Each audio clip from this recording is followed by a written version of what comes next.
And speaking of requests, the British Prime Minister has received one.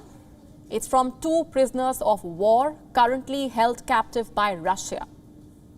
They have urged the Boris Johnson government to push Ukraine for a prisoner swap to exchange them in return for a pro-Russia politician who is currently under house arrest.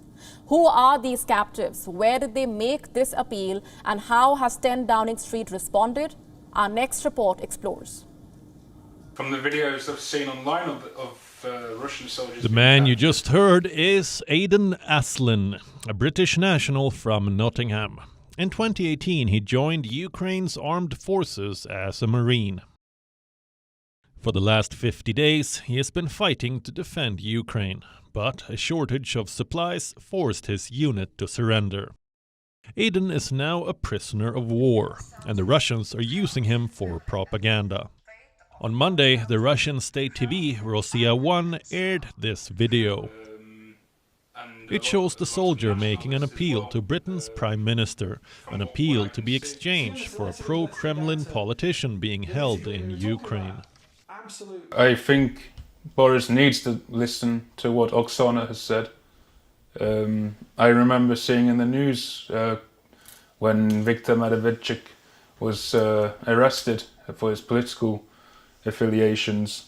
If Boris Johnson really does care, like he says he does, about British citizens, and he would help pressure Zelensky to do the right thing and return Viktor to his family and return us to our families.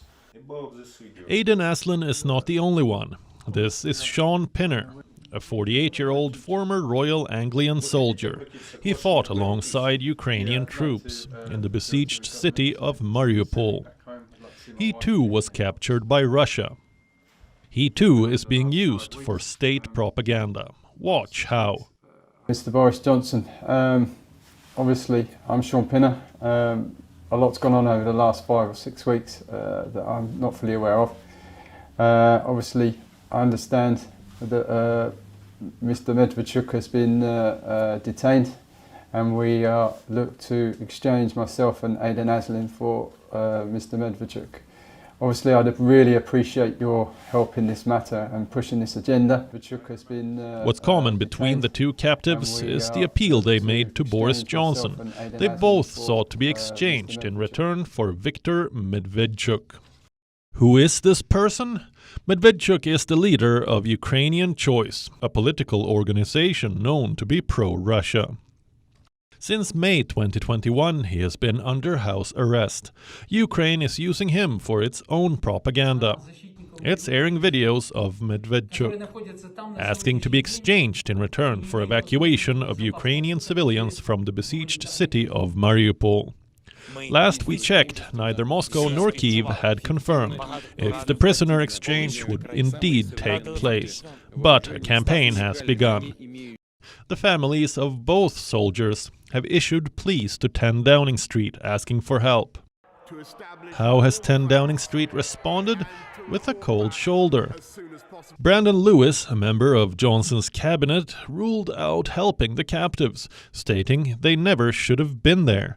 In an interview to a British news channel, he said, "We're not going to be looking at how we can help Russia. We're looking to actually ensure that the Putin regime is unsuccessful in this abhorrent invasion. They shouldn't have been there. It is an illegal act to be there. Obviously, anybody will have sympathy with somebody who has been taken hostage.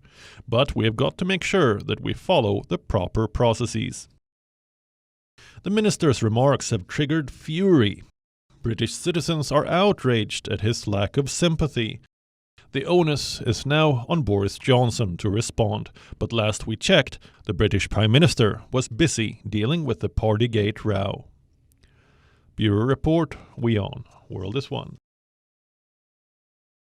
WION now available in your country. Download the app now. Get all the news on the move.